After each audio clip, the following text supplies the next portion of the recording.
사랑하는 아버지, 당신은 우리를 지으신 아버지이십니다. 우리를 사랑하시고 우리를 구원하시기 위해서 독생자를 아끼지 아니하시는 아버지이십니다. 우리와 영원토록 함께 하시기 위해서 보혜사 성령님으로 우리에게 오신 아버지이십니다. 오늘 이 밤 우리에게 성령으로 나타나시옵소서. 사랑하는 예수님, 당신은 우리의 구주요 목자요 그리스도이십니다. 주님이 얼마나 우리를 사랑하셨으면 채찍에 맞으시고 십자가에 피 흘려서 우리를 하나님의 자녀들 삼으셨습니까? 사랑하는 주님, 우리가 주님을 사랑합니다. 주님을 한없이 사랑합니다. 오늘 이 밤 우리에게 성령으로 임하시옵소서. 당신을 갈망합니다. 사랑하는 성령님, 당신은 우리를 돌보시기 위해서 아버지를 대신해서 우리 예수님을 대신해서 우리를 돌보기 위해서 오신 보혜사이십니다. 성령님, 당신을 사모하며 갈망하고 환영합니다. 오늘 이 밤에 아버지와 그리스도로서 우리 가운데 나타나시옵소서. 이 밤이 당신으로 인해서 한없이 즐거운 밤이 되기를 원합니다. 감격이 넘치게 하시고 당신이 우리에게 주시는 그 놀라운 감동과 하나님의 능력으로 나타나시옵소서. 지금 이 시간 우리에게 말씀하여 주시기를 원합니다. 그 말씀을 들을 때 우리의 마음과 우리의 몸을 치유하시옵소서. 회복하시고 한없이 하나님께 영광을 돌리게 하여 주시기를 원합니다. 당신을 기대합니다. 환영합니다. 예수 그리스도 이름으로 기도하였습니다. 아멘. 요한복음 11장 1절에서 7절까지, 요한복음 11장 1절에서 7절까지 같이 한번 읽어보겠습니다. 시작. 어떤 병자가 있으니 이는 마리아와 그 자매 마르다의 마을 베다니에 사는 나사로라. 이 마리아는 향유를 주께 붓고 머리털로 주의 발을 닦던 자요, 병든 나사로는 그의 오라버니더라. 이에 그 누이들이 예수께 사람을 보내어 이르되 주여 보시옵소서, 사랑하시는 자가 병들었나이다 하니 예수께서 들으시고 이르시되 이 병은 죽을 병이 아니라 하나님의 영광을 위함이요 하나님의 아들이 이로 말미암아 영광을 받게 하려 함이라 하시더라. 예수께서 본래 마르다와 그 동생과 나사로를 사랑하시더니 나사로가 병들었다 함을 들으시고 그 계시던 곳에 이틀을 더 유하시고 그 후에 제자들에게 이르시되 유대로 다시 가자 하시니. 아멘.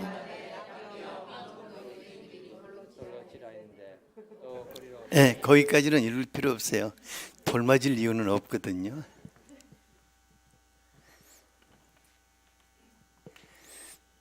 하루 일과 굉장히 버거운데 밤마다 이렇게 나오려니까 쉽지 않죠. 많이 쉽지 않죠. 그런데 그보다도 더 은혜가 클 줄 압니다. 여러분들을 지으신 하나님께서 우리의 아버지이십니다. 그분이 오늘 밤 성령님으로 여러분들을 만나 주실 것입니다. 우리를 위해서 십자가에서 피 흘리신 주님, 그 사랑의 주님께서 오늘 밤 성령님으로 여러분들을 만나 주실 것입니다. 제가 찬양을 하는데 어젯밤하고는 또 다른 감동이 임하기 시작해요. 오늘 밤 여러분들 제가 말씀을 전할 때 여러분들 안에 굉장한 큰 감동으로 그분이 나타나실 것입니다. 참 재밌는 일 많이 하실 것입니다. 기대되죠?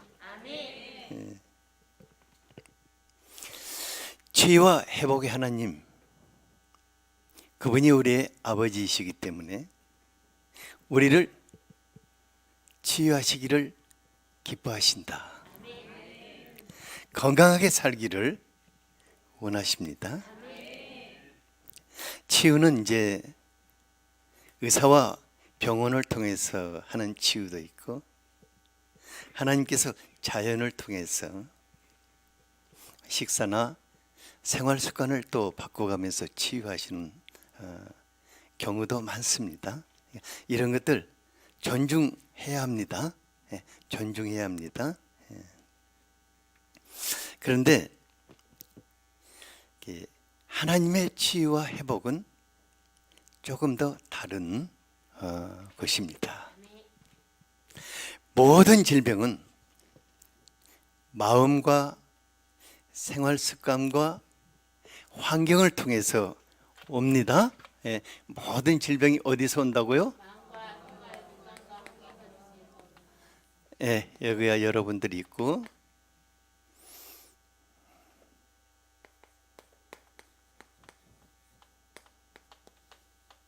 환경, 여기서 공격을 하는 거예요. 그래서 병이 들게 되죠. 그래서 모든 질병은 마음과 생활 습관과 삶의 환경에서부터 오는 것입니다. 그래서 여러분들의 질병을 짊어지신 그리스도께서 치유자이신 성령 하나님을 우리의 마음에 보내신 것입니다. 그리고 마음과 몸을 치유하시고 생활 습관을 바꿔주시고, 그리고 우리의 환경을 감싸시면서 바꿔나가시는 것입니다.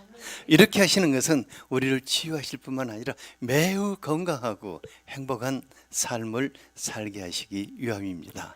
그래서 성령께서 우리의 삶을 작은 하나님의 나라들로 바꿔 나가십니다.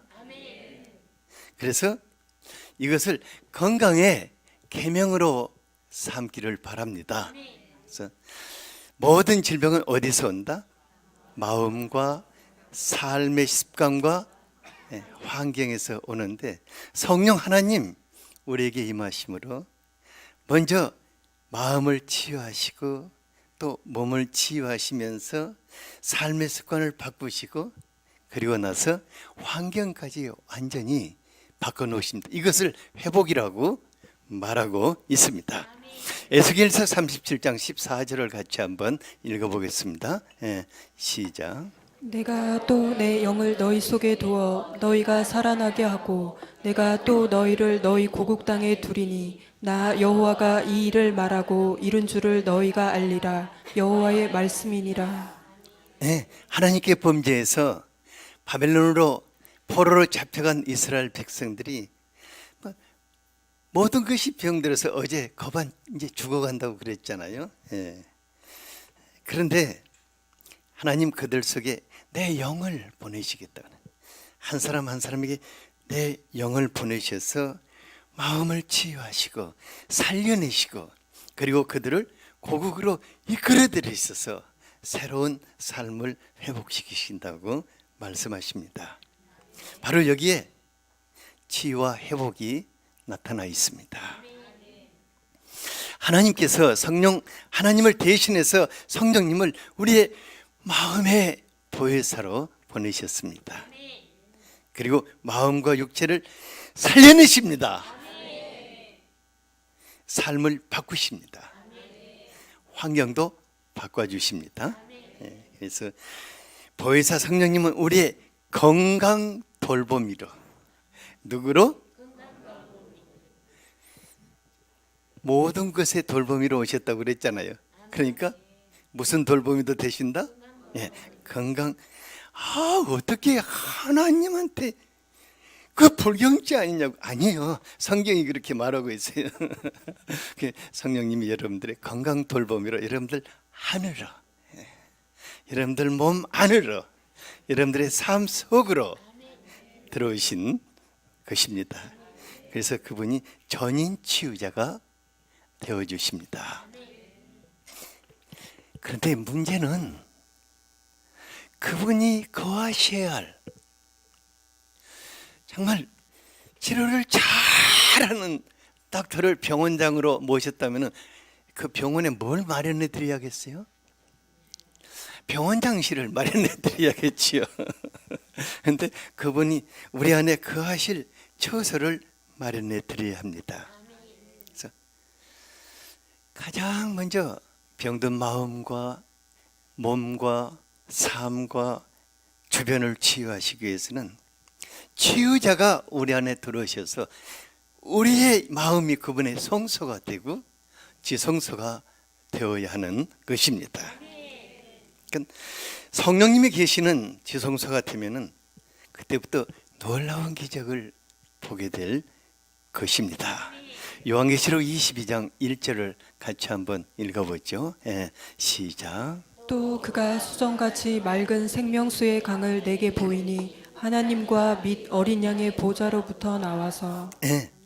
생명수의 강이 어디서부터 흘러나온다고 그랬습니까? 하나님과 어린 양의 보좌로부터 흘러나온다고 하였습니다. 그러니까 우리 마음이 그분의 전이 되고 그분의 보좌가 된다고 하면은 여러분들의 마음에서 생수가 솟게 됩니다. 그리고 흘러나가서 온몸 구석구석을 소생시키고, 그리고 거기에 그치지 않고 여러분들을 통해서 여러분들 주변의 사람들을 살려나가는 것을 보게 될 것입니다. 그래서 이게 바로 치유 사역자인 거예요. 나를 통해서 그분이 흘러나가실 때 바로 주변 사람들이 살아나는 그런 놀라운 역사가 일어납니다. 제가 이제 여러분들을 위해서 안수기, 오늘 밤에도 여러분들이 위해서 안수기도 하기 위해서 좀 띄우라고 하고 거기 이렇게 막 제가 덜렁덜렁 하니까 너무 피곤한 거예요. 자리도 이렇게 널찍널찍하게 앉으라고 그랬어요. 근데 저는 이제 안수기도 할 때 달리 안 해요. 그냥 제가 무슨 특별한 안수기도는 안 해요. 성령 하나님과 함께 여러분들에게 그분으로부터 놀라운 생명력이 흘러나가도록 조용하게 여러분들의 머리 위에 손을 얹어 드리는 거예요. 그런데 여러분들 중에서 많은 분들이 그 시간에 놀라운 능력을 체험하게 될 것입니다. 뭔가 알지 못하는 것이 여러분들 안에 흘러 들어오는 것을 느끼게 될 것입니다. 어제도 그랬고 오늘은 더 강력하게 그런 일들이 일어나게 될 것입니다. 어떤 분들은 너무 뜨거워가지고 또 죽을 수도 있어요. 그러니까 그런 분들은 찬물도 한 그릇씩 먹고 그러세요. 근데 놀라운 것은 성령 하나님과 친근하면 친근할수록, 그분이 내 마음을 차지하면 차지할수록 그 사람을 통해서 그 생수의 강, 놀라운 그 생수의 강이 흘러나가는 것을 보게 됩니다. 우리가 오늘 이것을 위해서 가장 먼저는 또 이것을 위해서 같이 한번 살펴볼 것이 있어요. 십계명을 보면은 하나님께 대한 4계명이 있고 사람에 대한 몇 계명이 있죠? 6계명이지. 그러면 14계명이 되잖아. 사람에 대한 6계명을 보면은 부모를 공경하라, 살인하지 말라, 간음하지 말라, 도둑질하지 말라, 거짓 증거하지 말라, 내 이웃을 탐내지 말라, 이런 말씀이 있는데, 이것을 계명으로 주신, 이것을 무슨 어떤 이런 이렇게 조그만 이런 이렇게 법률로 주신 게 아니라 계명으로 주셔서 지키지 않으면 안 되게 하신 이유가 있는 것입니다. 왜냐하면 그것은 사람의 인격이라든가 사람의 감정에 속한 것이 아니라 영에 속한 것이기 때문입니다. 이것을 바로 사악한 영들이 이것을 범하게 함으로 우리의 삶을 파괴시켜 버리는 것입니다. 그래서 살인은 미움과 같은 것인데, 그 살인의 영이 우리의 마음 속에 이렇게 들어오면 사람들을 미워하게 되고 이것은 질병을 일으키게 됩니다. 근데 질병을 일으킨 게, 질병이 무슨 질병이냐, 그 사람을 죽음으로 몰고 가는 질병을 일으키게 됩니다. 그리고 간음의 영은, 그 음란한 간음의 영은 가정을 파괴시켜 버립니다. 그리고 뭐 도둑질하고 거짓 증거하는, 이것은 인격을 파괴시켜 버리는 영입니다. 그래서 그것보다 거짓의 영이라고 그러지 않습니까? 그리고 탐욕의 영은 사람들의 삶을 파괴시켜 버립니다.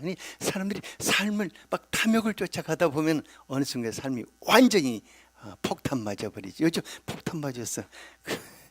제가 검찰청 왔다 갔다 하고 막 시끄럽더라고요. 그래서 이것들이 바로 그 악한 영들이 우리의 삶을 파괴시키고 사는 것이기 때문에 우리가 그것을 마음에 새기고 물리쳐버리는 것입니다. 근데 모든 것 중에서 미움의 영이 가장 심각한 영입니다. 미움의 영은 살인의 영과 같습니다. 요한일서 3장 15절을 같이 한번 읽어보죠. 시작. 그 형제를 미워하는 자마다 살인하는 자니 살인하는 자마다 영생이 그 속에 거하지 아니하는 것을 너희가 아는 바라. 야, 민정아, 너 간사하니까 내가 뭐 하나 물어볼게. 하나님이 가장 싫어하는 죄가 무슨 죄겠니? 하나님이 가장 싫어하는 죄 무슨 죄겠어요? 대답은 여기서 하네요. 간사는 지금 고민하고 있는데 여러분들 이게 믿기지 않을 것입니다. 어느 날 주님이 저에게 그것을 가르쳐 주셨어요. 내 종아, 내가 가장 싫어하는, 가장 미워하는 죄가 뭐냐? 사람의 마음, 사람을 미워하는 거라고 하였습니다. 그러니까 죄 가운데 가장 큰 죄는 미움입니다. 여러분들 이거 영접 안 해도 좋아요.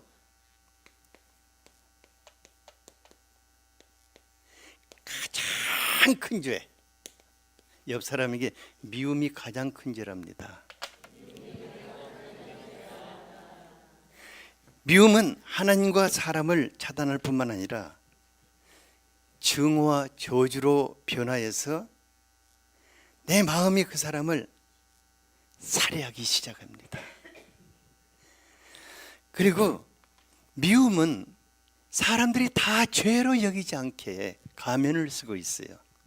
왜냐하면 그 미움의 원인이 어디 있죠? 상대에게 있기 때문에. 그러니까 남편을 미워하는 것을 너무 당연하게 생각하는 분들이 있어요. 왜냐하면 남편이 그 못된 짓을 했으니까 남편만 생각하면 때려 죽여버리고 싶죠. 자다가도 일어나서 베개로 막 때려버리고 싶잖아요. 그러니까 그런데 이게 너무너무 당연하게 생각하는 거예요. 그만큼 속을 썩였으니까. 그런데 당연한 것이 아닙니다. 그러니까 내 마음에 누굴 미워하면은 그때부터 내 마음이 병이 들기 시작합니다.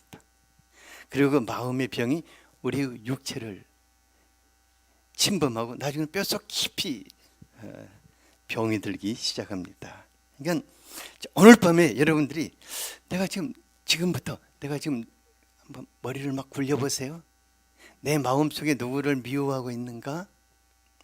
용서하지 못하는 사람이 있는가? 그 사람만 생각하면 자다가도 벌떡 깨거든. 아니면 그 사람만 생각하면 막 분노가 치밀고 마음이 닫혀지는 사람이 있는가? 지금 한번 생각해 보시기 바랍니다. 남편인가? 내가 남편을 그럴 리가 있나? 아니면 아내인가? 아니야, 그 내 몸인데 어떻게 그러겠어? 아니면 시어머니신가? 아니면 내 마음에 그렇게 상처를 많이 준 내 부모인가? 아니면 나 정말 무시했던 그 내 친구 중에 뭐 내 언니인가 뭔가 이렇게 있을 수도 있고, 직장의 동료도 있을 수도 있고, 학교 친구도 있을 수가 있겠죠. 무엇보다도 내게 피해를 입은 사람들이 내 마음 저 밑바닥에 갇혀서 미움의 대상이 될 수가 있습니다. 이거 내려놔야 합니다. 이건 내려놓지 않으면 그 사람은 평생 몸이 병들고 치유가 안 됩니다. 약도 안 들고 기도도 안 되고, 그 사람은 누구도 치유할 수 없다? 하나님도 치유할 수가 없어요. 왜냐하면 하나님은 사랑의 영이시기 때문입니다. 하나님은 사랑의 하나님이십니다. 그래서 오늘 밤에 내가 뭐 어떤 연유였든지 간에 누구를 위해서, 나를 위해서, 내가 살기 위해서 그 사람을 용서해야 합니다. 누가 살기 위해서? 내가 살기 위해서. 오늘 밤 성령 하나님이 나를 치유하는 놀라운 기적을 체험하기를 원한다면 지금 그 사람을 주님 앞에 내려놔야 합니다. 그리고 예수님의 십자가의 기도가 나의 기도가 되도록 기도할 수 있어야 합니다. 누가복음 23장 34절이 여러분들의 이 밤의 기도가 되기를 바랍니다. 시작. 이에 예수께서 이르시되 아버지 저들을 사하여 주옵소서 자기들이 하는 것을 알지 못함이니이다 하시더라. 그들이 그의 옷을 나누어 제비 뽑을세. 예수님 십자가에 못 박고 조롱하고 예수님의 옷도 벗겨서 제비 뽑고 예수님이 이런 사람들을 보면서 아버지 저희를 사하소서. 도무지 용서할 수 없는 그들을 마음에 품고 예수님 아버지 저희를 사하소서. 자기들이 하는 일이 무엇인지 알지 못한다고 하셨습니다. 오늘 이 밤에 이 기도가 여러분들의 기도가 된다 하면은 바로 그 순간부터 치유의 기적이 일어나는 것을 체험하게 될 것입니다. 그리고 하늘 평화가 여러분들을 완전히 감싸는 것을 바로 이 자리에서 체험하게 될 것입니다. 저는요 우리 최신영 전도사를 참 제가 존경하고 사랑해요. 왜냐하면 그분은 미워할 수 있는 사람들, 미워할 수밖에 없는 사람들이 많았었는데 그 사람들 다 이렇게 용서하면서 제가 어떨 때 진짜 용서하는가 하고 딱 물어보거든요. 그러면 목사님 그건 다 나 때문이었어요. 그분이 제게 그렇게 한 것은 다 나 때문에, 그것도 그 사람이라고도 안 해요. 그분이 나에게 그렇게 한 건 나 때문이었어요. 그래서 내가 속으로 그래요. 당신은 축복받겠다. 그래서 요즘 보면 얼굴이 달덩어리 같아요. 달덩어리 같고 하나님이 그 안에서 그냥 충만하게 역사하는 것을 보게 됩니다. 그런데 놀라운 것은 바로 그때 내 안에 그분이 계시기 때문에 나로부터 그 사랑의 생수의 강이 흘러나가기 시작합니다. 남편에게 흘러나가고 아내에게 흘러나가고 가족들에게 흘러나가고 주변 사람들에게 흘러나가서 살리고 삶을 회복하고 그 자리에서 하나님의 나라를 만들어가는 것을 보게 됩니다. 그런데 그렇지 않는 사람들은 뼈가 타들어간다고 했습니다. 시편 102편 3절과 24절을 같이 한번 읽어보죠. 예. 시작. 내 날이 연기같이 소멸하며 내 뼈가 숯같이 탔음이니이다. 나의 말이 나의 하나님이여 나의 중년에 나를 데려가지 마옵소서. 주의 연대는 대대에 무궁하니이다. 예. 그 마음의 미움을 내려놓고 치유받지 못하는 사람은 뼈가 숯같이 타들어간다고 하였습니다. 이게 실제입니다. 그리고 중년에 세상을 떠날 수가 있습니다. 중년에 요즘 세상을 떠나가는 사람들이 참 많습니다. 왜냐하면 사람들의 마음속에요, 갈수록 악해져요. 갈수록 사나워지고 미움의 영이 가득 차서 누가 건들기만 해도 막 그 사람을 칼로 찔러버려요. 그러니까 그 미움의 영이 그 사람을 중년에 들어가게 하는 것을 볼 수 있습니다. 옆에 사람에게 당신이 중년에 갈 필요가 있습니까?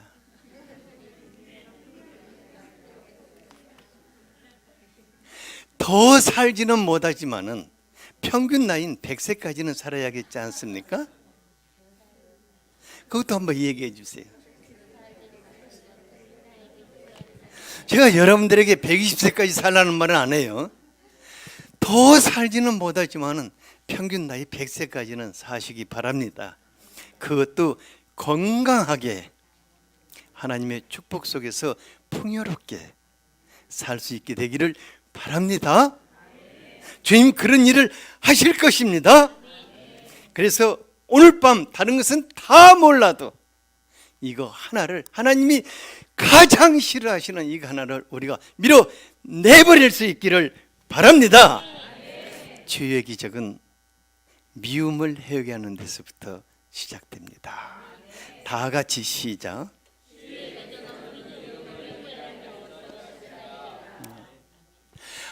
오늘은 저 양반이 저것으로 시간 다 때우려나? 그것은 아니에요. 이제부터는 질병에 대한 하나님의 마음과 병든 자들을 치료하시는 하나님에 대해서 같이 한번 살펴보죠. 이게 중한 병이 들고 쉽게 치료되지 않거나 또 질병 이상의 그 고통을 주는 시련이 길어질 때 우리가 두 가지 생각이 우리 마음을 괴롭힙니다. 하나는 내가 무슨 죄를 이렇게 지었는가? 그러니까 내가 무슨 죄 때문에 이 고생을 하는가? 그리고 하나는 하나님이 내 아버지시라는데 왜 나를 이렇게 고통 속에 놔두는가 하는 섭섭함. 이 두 가지가 사람을 괴롭히고 갈등하게 하고 하나님을 사모하고 갈망하며 하나님 앞에 다가가는 것을 멈추게 만드는 것을 볼 수 있습니다. 요한복음 9장 1절에서 3절을 보면은 낳을 때부터 시각장애자로 태어난 구걸하는 삶을 살고 있는 사람을 만났어요. 팔자가 너무 기구해요. 예수님의 제자들 그 사람을 보면서 도대체 저 사람이 누구 죄 때문에 저렇게 나면서부터 시각장애를 갖고 태어나고 이렇게 정말 구걸하는 삶을 사는가 물어봤어요. 주님 부모의 죄입니까? 아니면 자기의 죄입니까? 여러분들 생각에는 누구의 죄인 것 같아요?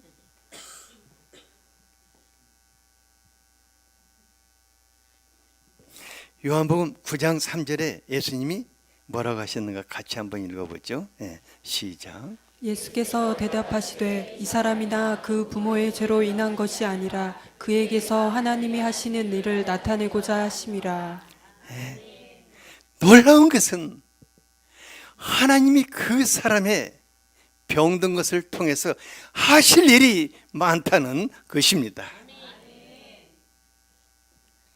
애들이 아프면서 크듯 하나님은 사람들의 질병을 통해서 인생 가운데 하실 일이 참으로 많으신 것입니다. 하나님이 우리의 질병을 통해서 어떤 일을 하시는가 잠깐 한번 살펴보죠. 가장 먼저 자신의 약함을 알게 되고 겸손해지고 하나님께 무릎을 꿇어 기도하는 사람이 되는 것을 보게 됩니다. 또 정말 고속질주하던 삶에 모든 것을 이렇게 다 내려놓고 뭔가를 악착하게 붙잡고자 했던 그 모든 것들을 다 내려놓고 인생의 한 전환점을 맞이하게 되는 것을 보게 됩니다. 그래서 일 중심, 목표 중심의 삶 속에서 진정 내 인생에 소중한 것이 무엇인가를 찾게 되고 삶의 가치를 향해서 가게 됩니다. 그러니까 건강에 브레이크가 걸리지 않으면 결코 할 수 없는 거예요. 특히 우리나라 사람들은 삶의 전환점이라는 게 없어요. 계속 가던 스피드로 가다가 어느 날 죽어버리는 거예요. 삶은 전환점이 필요합니다. 40대에 전하는 사람은 크게 복된 사람이고 50대에 전하는 사람도 늦지는 않았습니다. 그리고 우리가 질병을 통해서 사람이 소중하게 보입니다. 병든 사람도 소중하게 보이고 건강한 사람도 소중하게 보여요. 내가 병들어서 누워있으니까 아내가 저를 지극정성으로 돌봐주는 거예요. 나는 아내 없으면 살 수 없는 사람이다.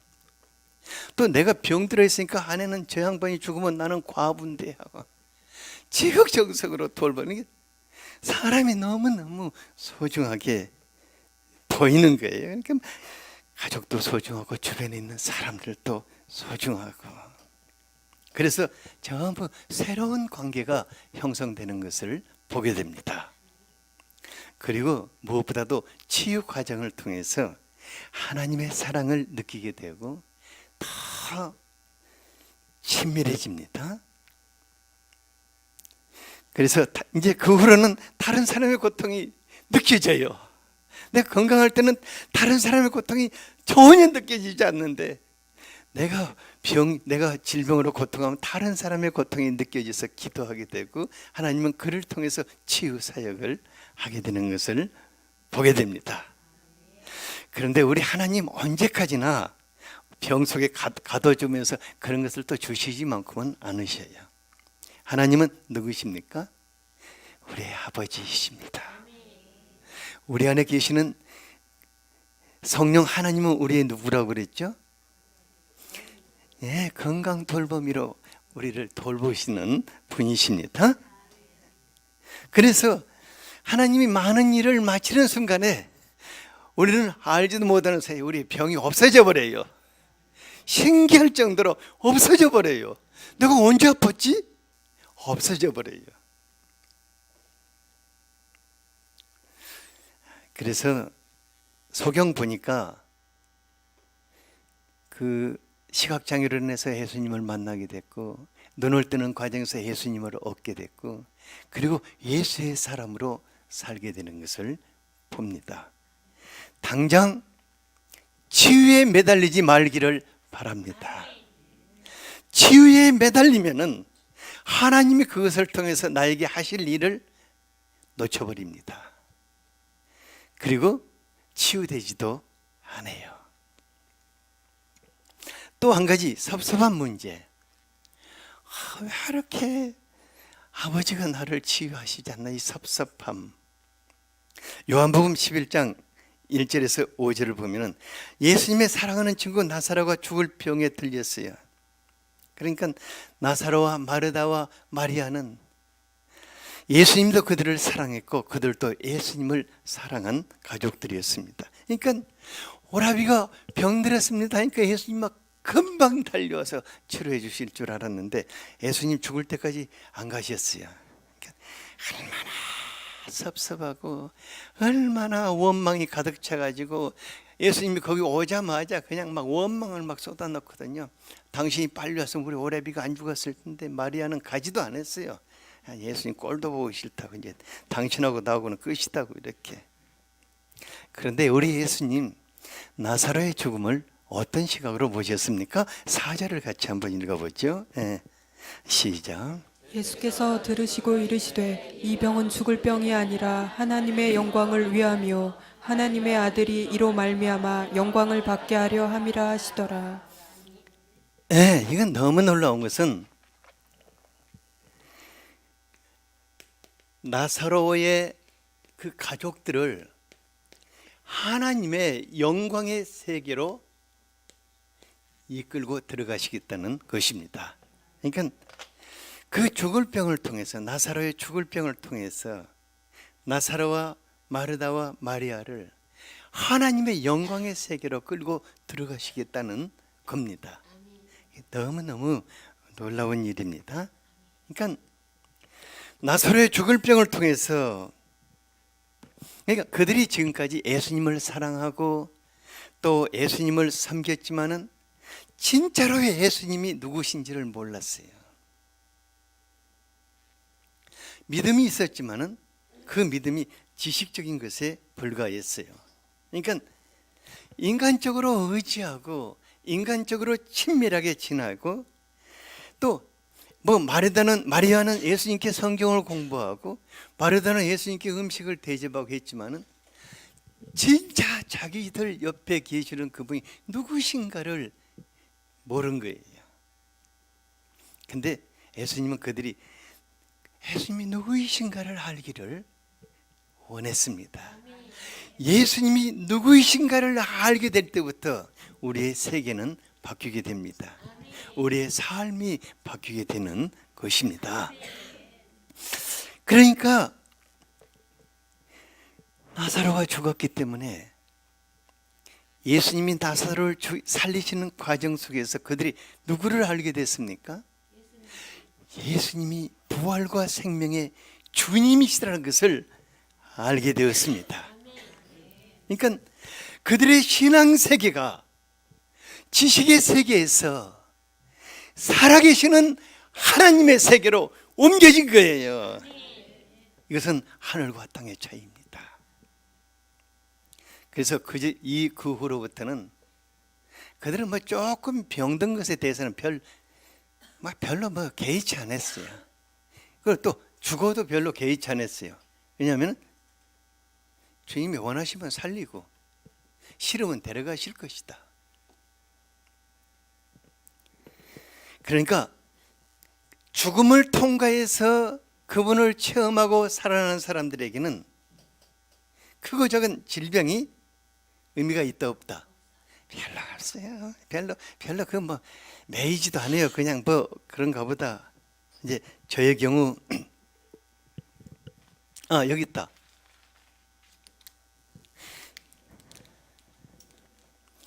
이거 지금 당장에 기침이 치유되는 기적이 안 일어나면 약이라도 먹어야 해요. 그러니까 저의 경우에는 이제 여러 가지 약함과 질병들이 있었는데 성령 하나님과 함께 치유를 배우는 제게 이 실험 실습장이 된 거예요. 제 몸이. 그러니까 정말 리얼해요. 제가 이제 심장이 좋지 않아서 심장 쇼크로 여러 번 죽을 고비가 있었는데, 그냥 진짜 죽는 듯한 고통이 뭔지 저는 알고 있어요. 죽는 듯한 고통. 근데 너무 놀라운 것은 그 속에서 다시 살려내시는 주님을 여러 번 체험하다 보니까 이것이 나를 죽음으로 몰고 가지 않는다는 것을 아는 거예요. 그러니까 어떤 그 외에 안 죽는 질병들은 그냥 오면은 오는가 보다. 가면은 가는가 보다. 제가 이제 제일 힘드는 것이, 저는 이제 맨 말씀을 준비해야 하는데 머리 두통이 오면 참 힘들어요. 그때는 그냥 주님이 나하고 놀자는가 보다 하고는 계속 놀아버려요. 그냥 놀다 보면은 한참 놀다 보는 언제 내가 두통이 있었나 하고 그때부터는 또 그분이 또 말씀의 계시를 주셔요. 그럼 뭐 앉아서 또닥또닥하고 또 준비하죠. 오늘 또 이렇게 해서 준비했어요. 그러니까 나의 약함 속에서 능력으로 역사하시는 그리스도를 만나게 되고 성령 하나님이 어떤 일을 하시는가를 체험하게 되고, 그래서 또 그 체험을 기초로 해서 뭘 한다? 여러 사람들을 이제, 왜냐하면 그게 값비싼 대가를 치르고 제가 배운 것이거든요. 안 권사님, 진짜 값비싼 대가 치렀지? 몇 년 동안 치렀나? 응? 2년 6개월? 2년 6개월 진짜 죽는 듯 했지? 진짜 죽는 듯 했잖아. 그 진짜 그것을 돈으로 따진다면 얼마나 되겠어? 얼마 주면 그 고통 다시 한번. 그러니까 돈으로는 환산할 수 없는, 그걸 통해서 그리스도를 만나게 되고 성령께서 내 안에 치유자로 계신다는 것을 배우게 되고, 이제 조금 있으면은 자기 같은 사람들이 있어, 이렇게 오락해가지고 약간 뭐 별것 아니야, 자기도 죽을 뻔했는데, 그러면서 또 무릎에 손 얹어서 기도해 줄 것이고, 그지 않아? 평생 그렇게 할 것 아니야, 그지? 평생 이렇게.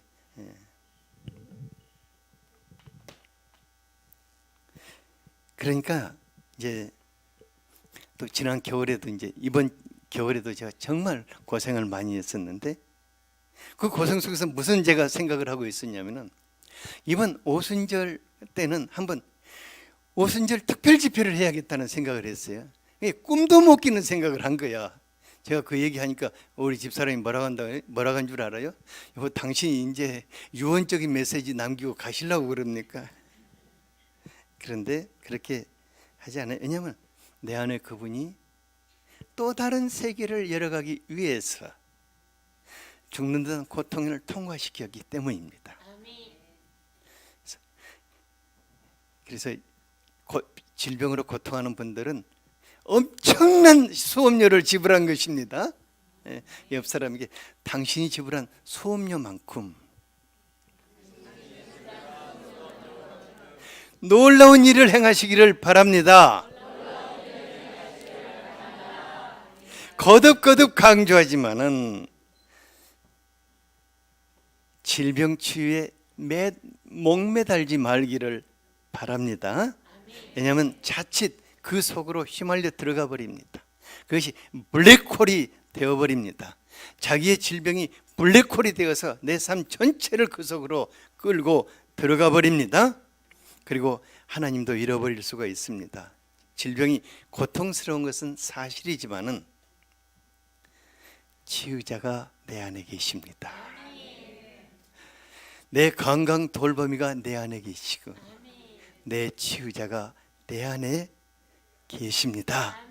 두려워하지만 않는다고 하면은 진짜 그분은 놀라운 축복의 세계로 우리를 이끌고 가실 겁니다.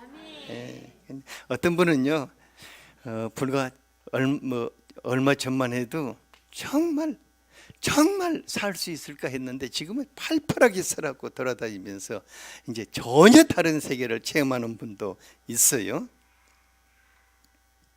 그래서 오늘 밤은 이제 그런 과정들을 통하지만은 하나님은 우리를 치유하심으로 또 자신의 영광을 나타내시는 분이십니다. 나사로를 살리시고 소경의 눈을 뜨게 하시며 38년 된 병자를 일으켜서 걷게 하시고, 주님 그런 일을 행하심으로 하나님의 영광을 선포하십니다. 오늘 밤 주님이 그런 일을 행하실 것입니다. 사도행전 3장 1절에서 8절을 보면 베드로와 요한이 나면서부터 단 한 번도 걸어보지 못한 채 구걸을 하고 있는 장애인을 성전 앞에서 만났어요. 그 사람이 베드로를 향해서 한 푼 줍시오 했는데 미안하게도 베드로의 호주머니에 돈이 없었어요. 그런데 그에게는 금보다 더 크고 놀라운 것이 있었습니다. 그것은 뭐냐면은 나사렛 예수 그리스도의 이름이 자기에게 있었습니다. 사람들은 그를 예수의 사람이라고 불렀습니다. 사람들은 그를 그리스도 예수의 사람이라고 부른 게 바로 그 이름이 그에게 있었습니다. 근데 놀라운 것은 그 이름과 함께 성령 하나님이 치유의 권능으로 베드로와 같은 파트너로 같이 계셨습니다. 그러니까요, 베드로가 은과 금은 내게 없다. 그러나 내게 있는 것으로 내게 주노니 나사렛 예수 그리스도의 이름으로 일어나 걸으라! 하고 명령을 했어요. 그 사람의 손을 붙잡고 일으켰어요. 벌떡 일으키면서 걷기도 하고 뛰기도 하면서 하나님을 찬송했습니다. 그 한 사건이 초대교회로 사람들이 모여드는 그 놀라운 대전환점을 이루게 되었습니다. 부활하신 예수님이 베드로에게 자신의 이름을 주시면서 치유를 할 수 있는 권능을 이미 부여해 주셨어요. 마태복음 10장 1절에 보면은 예수님이 12 제자들을 부르시사 더러운 귀신을 쫓아내고 모든 병과 모든 약한 것을 고치는 권능을 그들에게 주셨어요. 그러나 그들이 일시적으로 그런 일을 행했지만은 언제부터 오순절에 성령이 그들에게 강림하신 이후부터 그들은 예수 그리스도의 대리자로서 본격적인 치유 사역을 행하게 된 것입니다. 그러니까 베드로와 성령님이 한 조가 되어서 누구와 누구가? 그러면은 성령님은 여러분들과 한 조가 되셨어. 치유 사역을 시작하셨다 그 말입니다. 근데 놀라운 권능이 그 사역의 현장에서 나타나기 시작했습니다. 사도행전 5장 15, 16절에 얼마나 놀라운 그 기적이 나타났는가 같이 한번 읽어보죠. 시작. 심지어 병든 사람을 메고 거리에 나가 침대와 요 위에 누이고 베드로가 지나갈 때 혹 그의 그림자라도 누구에게 덮일까 바라고 예루살렘 부근에 수많은 사람들도 모여 병든 사람과 더러운 귀신에게 괴로움을 받는 사람을 데리고 와서 다 나음을 얻느니라. 베드로와 여러분들이 무엇이 다릅니까? 베드로의 예수님과 여러분들이 무엇이 다릅니까? 베드로와 함께 계시는 성령 하나님이 여러분들의 계시는 그분과 무엇이 다릅니까? 우리는 성종이 같은 사람이고 같은 아버지이시고 같은 그리스도이시며 같은 보혜사일 것입니다. 그렇다면은 우리가 성령 하나님과 파트너가 된다면은 여러분과 저 우리 교회를 통해서 이런 일들이 앞으로 계속해서 일어나게 될 것을 저는 기대하고 있습니다. 성경 말씀은 과거에 이러이러한 일들이 있었다 이것을 말해주고자 하는 것이 아닙니다. 성경의 모든 기록은 오늘 너희에게도 그와 같이 일어날 수 있다는 것을 선언하고 있는 것입니다. 성령 하나님 베드로의 파트너가 되셔서 놀라운 기적을 행했습니다. 주님 그런 일들을 오늘 밤에도 여러분들 안에 행하실 것입니다. 또 여러분들을 통해서 그런 일을 행하실 것입니다. 파트너가 그렇게 어려운 것 아닙니다. 파트너가 어떤 거라고 그랬죠? 성령님은 행하시고 나는 기도하고 돌보는 거라고 하였습니다. 파트너가 어떤 것이라고요? 성령님은 행하시고 나는 기도하고 돌보는 것입니다. 그런 일들이 오늘 여러분들에게 일어나는 것을 보게 될 것입니다. 언제? 지금 이 밤에. 지금 가장 중요한 것은 그분이 우리 안에 더 깊이 임재하실 수 있도록 우리 마음속에 무엇을 내려놔야겠습니까? 혹시라도 내 마음속에 한 사람이라도 미운 사람이 있다 오늘 밤에 내려놓기를 바랍니다. 그리고 그분이 내 마음의 주인으로 임하셔야 합니다. 우리 마음이 뭐 하려고 공동묘지가 될 필요가 있습니까? 뭐 하려고 사람들을 미워하는 싸움의 현장이 될 필요가 있고, 우리 마음에 그런 것 담지 맙시다. 우리 마음은 그분의 전입니다. 우리 마음은 그분의 전입니다. 그래서 오늘 밤에 우리가 예수님의 십자가의 기도가 나의 기도가 되도록, 미워하는 사람이 있으면 이 밤에 지금 이 자리에서 주님, 내가 그를 용서합니다. 제가 그를 위해서 기도합니다. 간절하게 그 기도를 먼저 한 후에 우리가 치유 사역을 하도록 하겠습니다. 다 같이 한번 간절하게 내려놓읍시다.